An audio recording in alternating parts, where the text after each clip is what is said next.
Alright guys, now we're going to be working on the shifter for the Hyundai. As you can see, it already moves all on its own. I have no idea why it does that, but of course when you put it in low, you have this button and mess with it all over again. So if it didn't do that in low, I probably wouldn't even tear this thing apart. I'd just, somehow drill a piece of the wand or something across here to block out park, and it'd only come up to there. However, messing with my flash here, it locks and goes in, and I should probably take it anyway, because if it's doing that, there's probably something wrong with it. Something else I wanted to tell you guys is research that I've done. Apparently Hyundai transmissions, you have to treat them very gently. Like, you get in the ring, you got guys putting it low, stomping the gas pedal, and just not taking the foot off the whole time. There's reverse drive, reverse drive. You don't want to do that in these cars. As I mentioned before, this transmission was already starting to slip before it was even parked. So I especially want to be careful with this thing. So, drive forward, foot off the gas, gently in reverse, go. We'll see if I follow my own example. But anyhow, how to get into this thing is the bolt there on both sides, and a bolt right in front of the seats on both sides. I actually, when I went to pop this out, I broke it off right there, which actually helped me with this video to show you guys what's going on. There's more bolts further back here I was going to take out, but like I said before, if I don't have to do it, I'm not going to do it. I might take it out later when I'm bored or something, but for now, yeah. So, there's these little plastic clips the whole way. Yeah, I just broke that one, I think. But anyway, just going to pop out the whole way around it. I think there's like 4 or 5. I've had this off several times. So anyway, once you get it off, it's going to slide up. Of course, it's not going to go over its fat head. So, there's these 2 screws in here. On the back, I don't think there's 2 on the front too. We're cranking those out.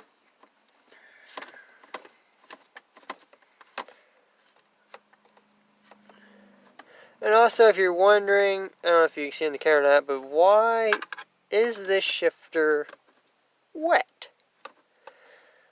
Well, I could tell you, it's some miracle transmission. You just pour it right on the shifter and it shifts like a drain.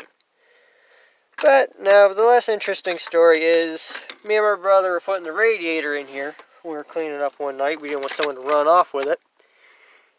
And we spilled transmission fluid everywhere. I mean, that's transmission fluid. Automatic antifreeze all over the place. So, yeah. And I mostly got down the shifter, because of course I already had the cover off and was looking at it. Alright guys, so I can't take the shifter out unless I take this whole cover off. So you'll find another bolt on each side, right behind the seats. And it is snowing right now, if you're wondering what's falling into the car.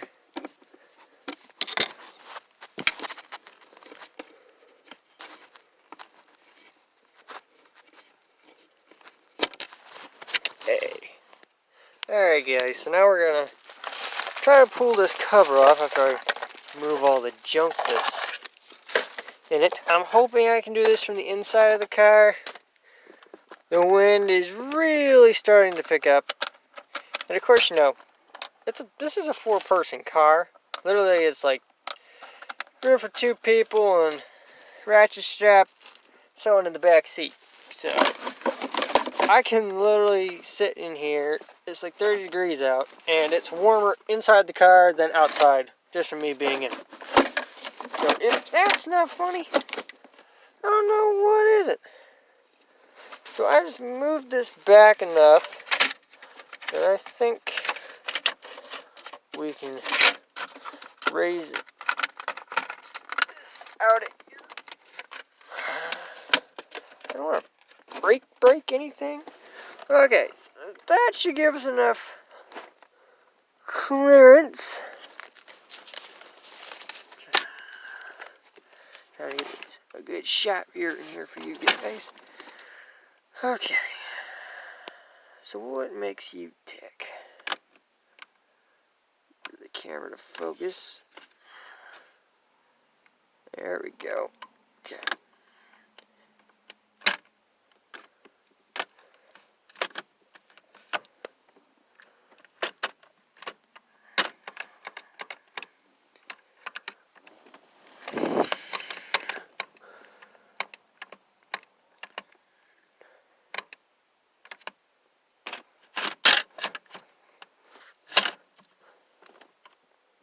Right there. Right there, I see it. Alright, this is a terrible video for you guys. I'm starting to despise little cars already.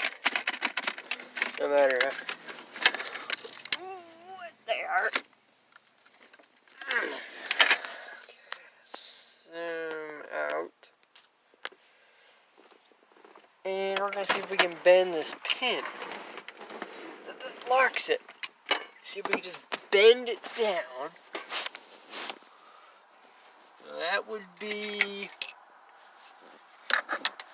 this pin right here. I don't know if you can see it with the camera or not.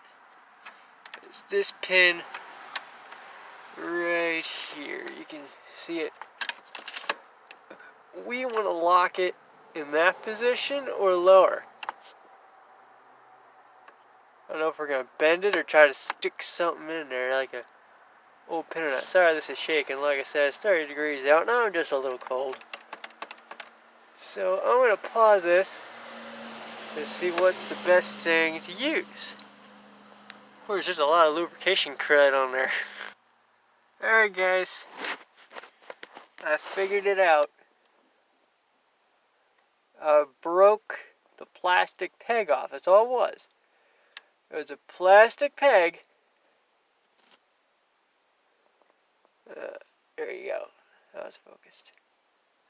It was a plastic peg that went up. It fit in those slots. When this moved, it moved in these ridges. I don't know if you can see, there's so much lubrication junk and gunk on there, but yeah. So now, this transmission,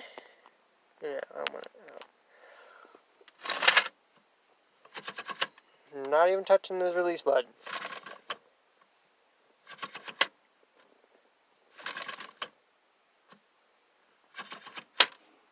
No longer get stuck in lock. None of that.